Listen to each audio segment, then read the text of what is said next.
नमस्कार, मैं हूं संजय शर्मा। आप देख रहे हैं 4 PM न्यूज नेटवर्क।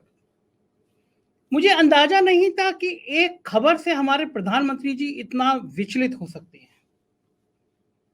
कोई एक खबर ऐसी हो सकती है जिसको रुकवाने के लिए प्रधानमंत्री कार्यालय के सबसे ताकतवर अफसर हिरेन जोशी साहब बेचैन हो जाएं। कोशिश की जाए कि अखबारों में, चैनलों में इस खबर का जिक्र ही ना हो, परेशानी पैदा कर दी जाए, बेचैनी हो जाए।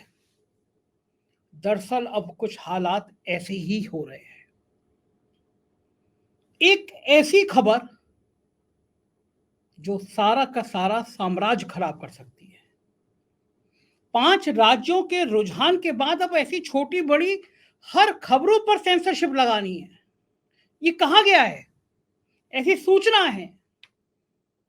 मेरे एक पत्रकार मित्र ने मुझे दिल्ली से फोन करके कहा कि क्या हाल हो गया है।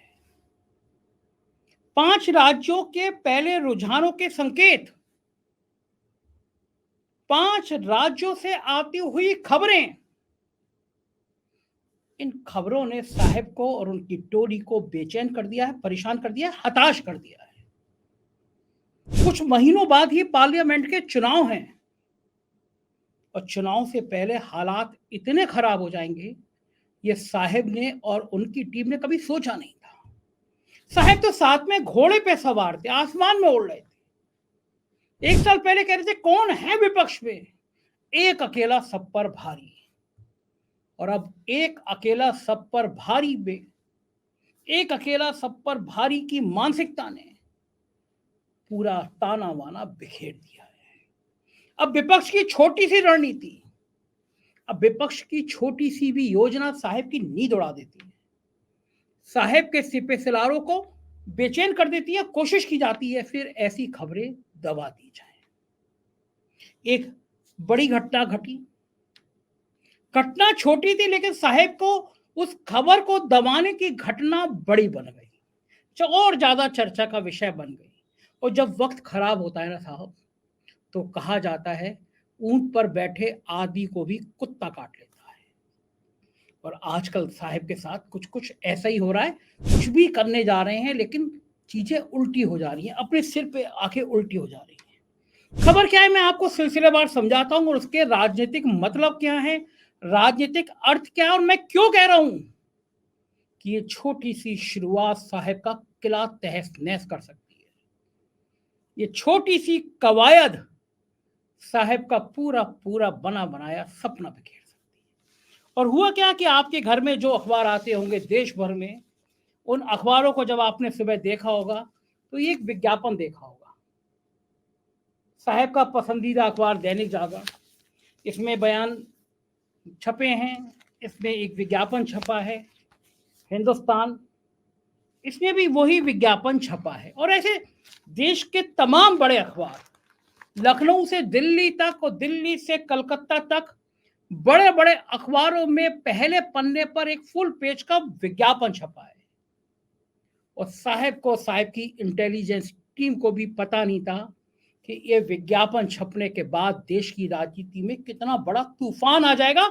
और कैसे आ जाएगा, क्यों आ जाएगा, मैं बता रहा हूं, क्योंकि यह विज्ञापन उस नींव की बुनियाद है जिस नींव पर एनडीए का किला नहीं बल्कि इंडिया गठबंधन का किला खड़ा हो सकता है, विपक्ष को एक बहुत मजबूत ताकत मिल सकती है। विज्ञापन छपा, विज्ञापन में लिखा है ऊपर, सामाजिक न्याय के संरक्षक भारत के पूर्व प्रधानमंत्री श्री विश्वनाथ प्रताप सिंह की प्रतिमा का अनावरण, दिनांक 27/11/2023 सोमवार। प्रतिमा अनावरण समय सुबह 11 बजे, स्थान प्रेसिडेंसी कॉलेज चेन्नई। अभिनंदन समारोह समय सुबह 11:15, स्थान कलेवानर अरगम चेन्नई। 2 फोटो छपी हैं। पहली फोटो है अखिलेश यादव की और दूसरी फोटो है एनके स्टालिन, तमिलनाडु के माननीय मुख्यमंत्री। लिखा है कि श्री एमके स्टालिन तमिलनाडु के माननीय मुख्यमंत्री प्रतिमा का अनावरण करेंगे और अध्यक्षीय भाषण देंगे। विशेष अतिथि, कार्यक्रम के विशेष अतिथि श्री अखिलेश यादव, पूर्व मुख्यमंत्री उत्तर प्रदेश, उपस्थित मान्यवरगण श्रीमती सीता कुमारी, विश्वनाथ प्रताप सिंह जी की पत्नी श्री अजय सिंह और श्री अभय सिंह, पुत्र विश्वनाथ प्रताप सिंह, और फिर नीचे एक लाइन लिखी है, श्री विश्वनाथ प्रताप सिंह के प्रोत्साहन के कारण हमारी सरकार सामाजिक न्याय की यात्रा में बिना किसी समझौते के काम कर रही है। एम के स्टालिन, मुख्यमंत्री तमिलनाडु। निदेशक सूचना जनसंपर्क विभाग चेन्नई ने यह विज्ञापन छपवाया है। मैं पूरा विज्ञापन आपको दिखा देता हूं।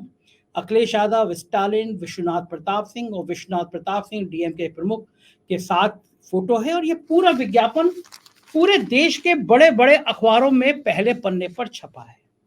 अब मैं आपको बताता हूं कि इसके बाद क्या राजनीति हुई।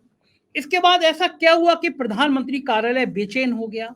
इसके बाद क्या ऐसा हुआ कि टीवी चैनलों पे कहा गया कि आप इस विषय पे बात नहीं करेंगे, डिबेट नहीं करेंगे, चर्चा नहीं करेंगे। और गोदी मीडिया को तो हरेन जोशी के नाम से नींद नहीं आती। अरविंद केजरीवाल ने एक बार आरोप लगाया था कि हरेन जोशी जी प्रधानमंत्री कार्यालय के सबसे ताकतवर अफसर हैं। वो अखबारों को, टीवी चैनलों को बताते हैं कि कौन सी हेडलाइंस लगनी है, कौन सी खबर चलाई जानी है, कौन सी खबर हटाई जानी है। तो आज मेरे एक मित्र ने, इलेक्ट्रॉनिक मीडिया से बहुत प्रभावशाली पत्रकार है, उसने मुझे जानकारी दी कि प्रधानमंत्री कार्यालय से एक फोन आया कि इस खबर को तूल नहीं देना है, इस खबर को महत्व नहीं देना है, इस खबर को हेडलाइंस में नहीं लगाना है और इस खबर को चर्चा में ही नहीं लाना है। और गोदी मीडिया तो जो हुक्म मेरे आका, इस तर्ज पर चलती हुई नजर आई। अब मैं बात करना चाहता हूं कि इस खबर का राजनीति से मतलब क्या है। आखिर ये खबर साहब को इतना परेशान, इतना बेचैन क्यों कर गई।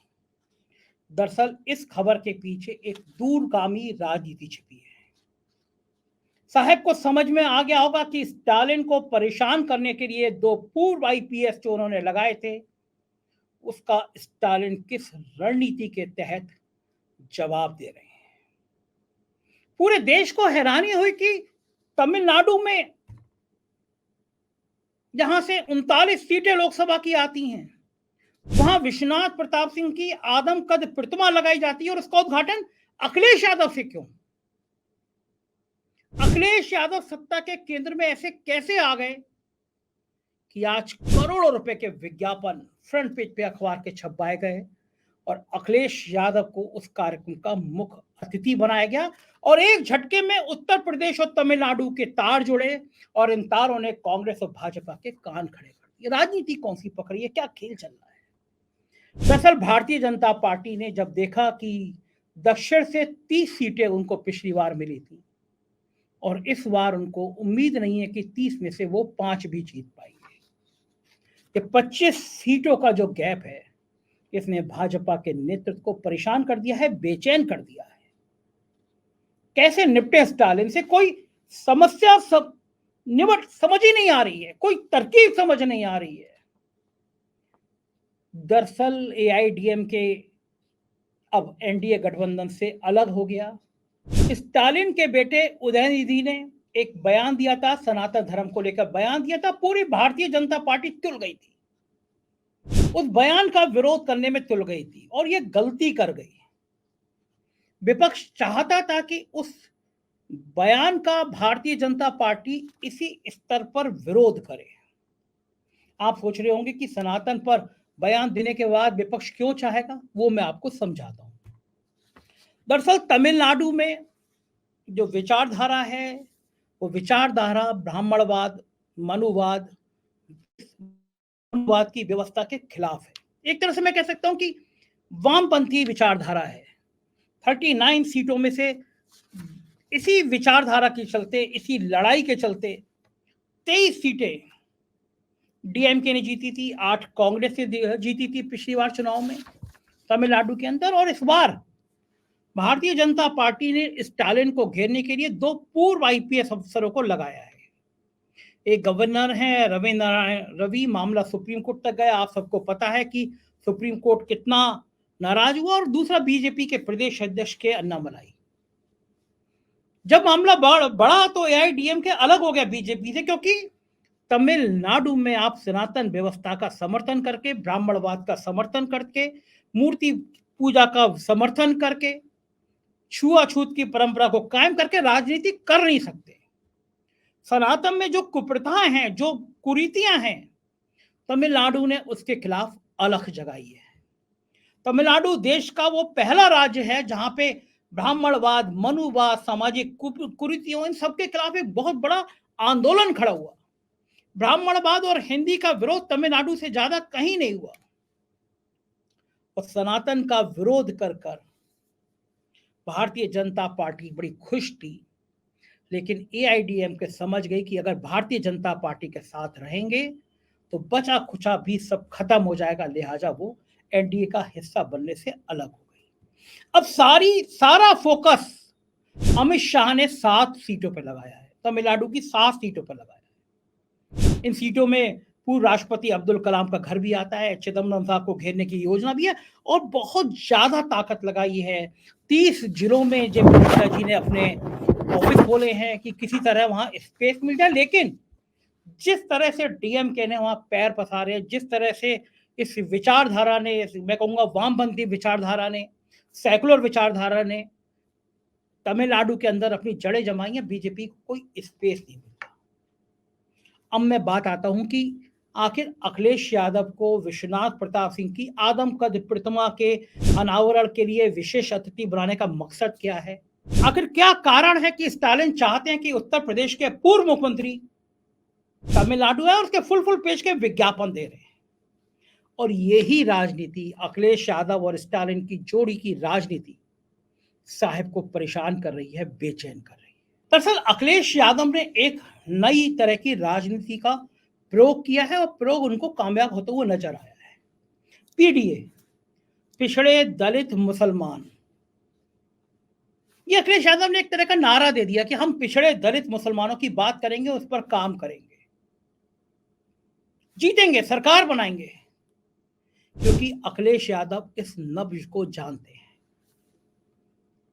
स्टालिन भी जानते हैं कि जितना उनको परेशान किया गया उसका बदला वो उत्तर प्रदेश में ले सकते हैं और इसके लिए सबसे बड़ा चेहरा कोई बनेगा तो वो अखिलेश यादव बनेंगे। पिछड़ा दलित मुसलमान, घोसी का चुनाव हुआ, पूरी सरकार लड़ गई।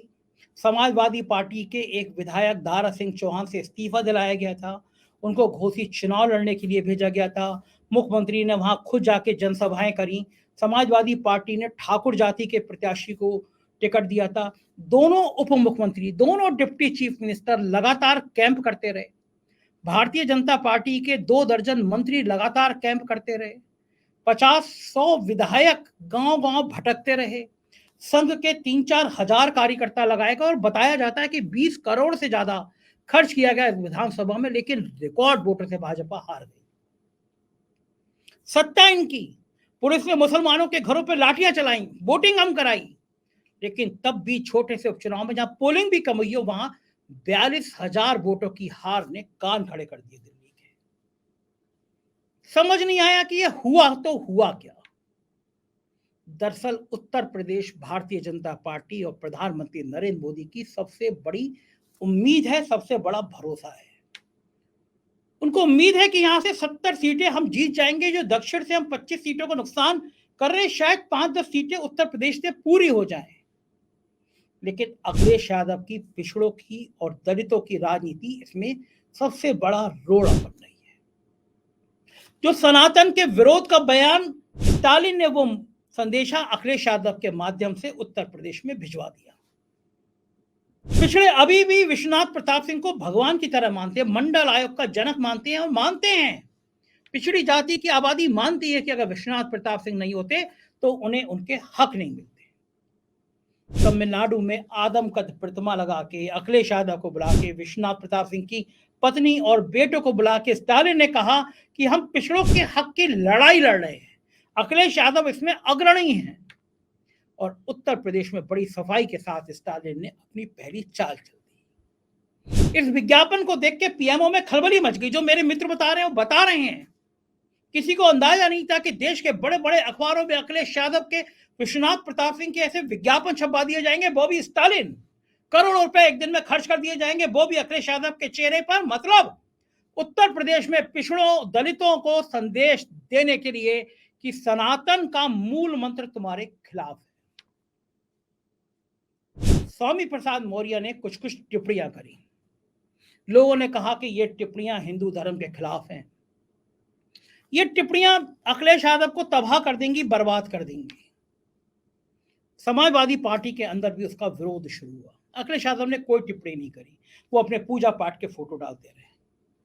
लेकिन पिछड़ों में, दलितों में संदेश तो गए, संदेश तो गए कि उनका हक कहीं ना कहीं मनुवादी व्यवस्था में मारा जाता है। और जब बिहार में शुरू हुआ जातिगत जनगणना की बात, जाति जनगणना की बात जब बिहार में शुरू हुई तो उसकी लपटें उत्तर प्रदेश तक आने लगी। और अखिलेश यादव जितना करते करते उससे ज्यादा इसकी कमान खुद भारतीय जनता पार्टी के deputy chief minister Keshav Maurya ने संभाल ली। केशव मौर्य को बहुत मलाल है कि 2014 में उन्होंने बहुत बड़ी भूमिका अदा करी थी। लग रहा था 2017 में वही मुख्यमंत्री बनेंगे, और बाद में उनको स्टूल पे बिठा दिया गया। पूरा विपक्ष उनको स्टूल मंत्री के नाम से बुलाने लगा। 2022 के चुनाव में वो हारे तो ये संदेश किया, उनके समर्थकों ने संदेश भिजवाया, कहा कि वो योगी आदित्यनाथ के इशारे की वजह से हार गए। दिल्ली के बड़े दुलारे हैं वो, अमित शाह जी के बड़े दुलारे हैं केशव मौर्य, जेपी नड्डा के दुलारे, प्रधानमंत्री उन्हें कई बार बुला के अपने संग चाय पिला चुके। सारे संदेश है योगी आदित्यनाथ को भिजवाने के लिए। और आजकल भी केशव मौर्य अपने घर पर पिछड़े जाति के विधायकों के संग फोटो खिंचाते हैं, रोज ट्वीट करते हैं। पिछले दिनों बहुत चर्चा हुई जब केशव मौर्य ने कैबिनेट बैठकों में जाने से मना कर दिया। डायरेक्ट मना नहीं किया, लेकिन वो गए नहीं। लोग हैरान हुए कि राम मंदिर पर दीपोत्सव वाले कार्यक्रम में भी केशव मौर्य नहीं गए। हेलीकॉप्टर खड़ा रहा, अवनीश अवस्थी को बिठा के ले गए मुख्यमंत्री, लेकिन केशव मौर्य नहीं गए। मथुरा में प्रधानमंत्री आए, वहां गए, और फिर उनका ट्वीट चर्चा में आया। उन्होंने मुख्यमंत्री, प्रधानमंत्री अपनी फोटो लगाई, डिप्टी सीएम ब्रजेश पाठक की फोटो हटा दी। उत्तर प्रदेश में भारतीय जनता पार्टी के अंदर भी एक संग्राम चल रहा है। वो पिछड़ी जाति के विधायकों का, मंत्रियों का अपना अंतर्द्वंद चल रहा है। ओपी राजभर को मंत्री ना बनाने का दर्द झलक रहा है। ओपी राजभर कह रहे हैं कि हमारे पास तो इंडिया गठबंधन से भी बहुत सारे फोन आ रहे हैं। अब पता चला कि अमित शाह उनको बुला रहे हैं, शायद मंत्री बनाने की बात चल रही है, लेकिन योगी अड़ गए। भारतीय जनता पार्टी के अंदर की पिछड़ों की लड़ाई को अखिलेश यादव हवा दे रहे हैं। मुद्दा भारतीय जनता पार्टी के अंदर से उत्तर प्रदेश से शुरू हुआ, तमिलनाडु तक पहुंच गया और दिल्ली तक इसकी लपटें तेज हो गई। प्रधानमंत्री समझ गए कि स्टालिन करना क्या चाह रहे हैं। प्रधानमंत्री समझ गए कि स्टालिन का जो विरोध है, स्टालिन का जो वर्ण व्यवस्था के खिलाफ विरोध है, उसको उत्तर प्रदेश के दलित भी जानते हैं, उसको उत्तर प्रदेश के पिछड़े भी जानते हैं। उत्तर प्रदेश के कमजोर तबके में स्टालिन का वर्ण व्यवस्था के खिलाफ विरोध की बातें बहुत मुखर होती हैं, बहुत चर्चा होती है। और ये बातें अगर फैल गई, गांव तक ये चर्चा हो गई, गांव तक अगर पिछड़े और दलित अपना हक मांगने लगे, तो जनवरी में जो भव्य राम मंदिर का खेल है वो फ्लॉप हो जाएगा। स्टालिन अखिलेश यादव के जरिए पिछड़ों दलितों में संदेश देना चाहते हैं कि तुम्हें तुम्हारे हक की जगह राम मंदिर का सपना दिखाया जा रहा है, जहां पे तुम नहीं होगे। सोशल मीडिया पे ये वायरल किया जा रहा है कि राम मंदिर का मुख्य पुजारी किसी पिछड़े और दलित को बनाया जाए। क्यों ब्राह्मणों ने ठेका ले रखा है? बात सही है। तमाम मंदिरों में इस बात का विरोध होता है कि दलितों को मंदिरों में घुसने नहीं दिया जाता, और अखिलेश यादव इस चिंगारी को अब भड़काने में लगे हुए। विश्वनाथ प्रताप सिंह के बहाने अखिलेश यादव का ऑपरेशन पीडीए यानी ऑपरेशन पिछड़ा दलित मुसलमान शबाब पर है। अखिलेश यादव जानते हैं पिछड़ा दलित मुसलमान वोट 80% से ज्यादा होता है, और भारतीय जनता पार्टी भी जानती है कि 2017 से 2023 तक जिस पिछड़ों को उन्होंने पिछड़ी जाति से उठाकर हिंदू बना के कन्वर्ट कर दिया था, उनको राम और कृष्ण के सपने दिखा दिए थे, अगर उनके अंदर जाति की चेतना का विकास हो गया तो भाजपा का डिब्बा गोल हो जाएगा। 5 राज्यों के चुनाव नतीजे अगर भारतीय जनता पार्टी के खिलाफ आते हैं तो मोदी जी को चिंता है कि जो मायावती अब तक ईडी और सीबीआई के डर से नहीं बोल रही हैं, कहीं वो इंडिया गठबंधन में दिखाई ना दे। अगर समाजवादी पार्टी, कांग्रेस, बहुजन समाज पार्टी चुनाव से 1-1.5 महीने पहले एक गठबंधन में आती है, एक साझेदारी में आती है, एक विकल्प तैयार करती है, तो भाजपा को डबल डिजिट में आना मुश्किल पड़ जाएगा उत्तर प्रदेश में। और भारतीय जनता पार्टी के साहेब, देश के साहेब, विश्व गुरु प्रधानमंत्री जी भाजपा की उत्तर प्रदेश में एक भी सीट कम होने के ख्याल से नींद से उठकर बैठ जाते हैं। दक्षिण में 30 सीटें सफा हो रही हैं। बंगाल में भाजपा को भयंकर नुकसान हो रहा है। कर्नाटक में उसका डिब्बा गोल है। महाराष्ट्र की लड़ाइयों ने वैसे भी बेचैनी पैदा कर दी है। और राजस्थान जैसा राज्य जहां हर 5 साल में सत्ता बदल जाती है, वहां लोगों को यह कहना कि कड़ा मुकाबला है, ये संकेत हैं कि राजस्थान में जिस तरह लोकसभा चुनाव में सब कुछ क्लीन स्वीप हो गया था, वैसा नहीं होगा। और मध्य प्रदेश में भी जहां पे सरकार जाती हुई नजर आ रही है भाजपा की, वहां अब लोकसभा में उतनी सीटें नहीं जीत पाएंगी जितनी पहले पिछली बार एक सीट को छोड़ के सारी सीटें जीत ली थी। छत्तीसगढ़ में भी यह हाल है। तो क्या साहेब परेशान इसलिए हुए? क्या वो पत्रकार की बात सही थी कि इस विज्ञापन के बाद विश्वनाथ प्रताप सिंह के ऊपर चर्चा ना हो, इसीलिए गोदी मीडिया के टीवी चैनलों ने आज चर्चा नहीं करी? विश्वनाथ प्रताप सिंह के ऊपर इस देश में चर्चा क्यों नहीं होना चाहिए? आज पिछड़ी जाति के नेता जिस रूप में दिखाई दे रहे हैं, खुद प्रधानमंत्री नरेंद्र मोदी जिस रूप में दिखाई दे रहे हैं, विश्वनाथ प्रताप सिंह का उसमें बहुत बड़ा योगदान था। अगर मंडल आयोग इस देश में लागू नहीं होता तो आज नरेंद्र मोदी इस देश के प्रधानमंत्री नहीं होते और ये कहते नहीं कि मैं पिछड़ी जाति से आया। उस आदमकद प्रतिमा को खबर चले ना, क्या वास्तव में इसके लिए हरेन जोशी परेशान थे? क्या वास्तव में प्रधानमंत्री कार्यालय से ही संदेश आए थे, इसीलिए आज गोदी मीडिया के अखबारों में और चैनलों में इसकी खबर नहीं थी? बात निकली है तो दूर तलक जाएगी, लोग इसके फसाने निकालेंगे। गोदी मीडिया चलाए ना चलाए, गांव गांव में ये बात हो गई है कि अखिलेश यादव को तमिलनाडु बुलाया गया। उस मुख्यमंत्री ने जो जाति व्यवस्था के खिलाफ एक आंदोलन बन के खड़ा हो गया, जो ब्राह्मणवाद के खिलाफ एक आंदोलन बन के खड़ा हो गया, तो पिछड़ों के दलितों की हक की आवाज करने में सबसे आगे रहा, उस स्टालिन ने आज अखिलेश यादव का हाथ पकड़ा है। और भाजपा परेशान इसलिए है कि दक्षिण में अखिलेश यादव का हाथ अकेले स्टालिन ने नहीं पकड़ा। केसीआर भी अखिलेश यादव के बहुत दीवाने रहे हैं। क्या कारण है? 1 साल पहले केसीआर ने दिल्ली में अपना कार्यालय का उद्घाटन किया। उद्घाटन करने के लिए मुख्य अतिथि आप सोच सकते हैं किसको बनाया? अखिलेश यादव को। दिल्ली गए अखिलेश यादव उनके कार्यालय का उद्घाटन करने के लिए। तो क्या कारण है कि चाहे केसीआर हो चाहे स्टालिन हो, अखिलेश यादव की स्वीकार्यता वहां बढ़ रही है, दक्षिण में बढ़ रही है। लोग उनसे विमर्श कर रहे हैं। केसीआर ने उनको बहुत स्वागत सत्कार दिया, स्टालिन ने उनको बहुत स्वागत सत्कार दिया। कांग्रेस के लिए भी ये संकेत हैं कि उत्तर प्रदेश में पिछड़ों की राजनीति का सबसे बड़ा चेहरा अखिलेश यादव हैं। स्टालिन ने आज कांग्रेस को ये संदेश दिया कि इंडिया गठबंधन में ईमानदारी से रिश्तों की बात करनी होगी। 5 राज्यों में चुनाव जीत भी जाए कांग्रेस तो उसे बड़े भाई की भूमिका की बात करनी होगी। बड़े भाई की भूमिका कैसी होती है ये दिखाना होगा अगर इंडिया गठबंधन को 2024 में मजबूती से लड़ाना है। क्या होगा ये मैं आपको बताता रहूंगा। देश की राजनीति को समझना है, ईमानदारी से समझना है तो 4 PM चैनल को सब्सक्राइब करिए। मेरी आपसे प्रार्थना है, इसके नीचे एक ज्वाइन बटन है, उस बटन को ज्वाइन करिए। इस वीडियो को अपने सभी दोस्तों तक भेजिए कि गोदी मीडिया ये पिछड़ों, दलितों और मुसलमानों की, अल्पसंख्यकों की बात उठाए ना उठाए, कम से कम 4 PM के मंच से बिना डरे ये बात कही जाती है। आपका साथ हमारा सबसे बड़ी पूंजी है।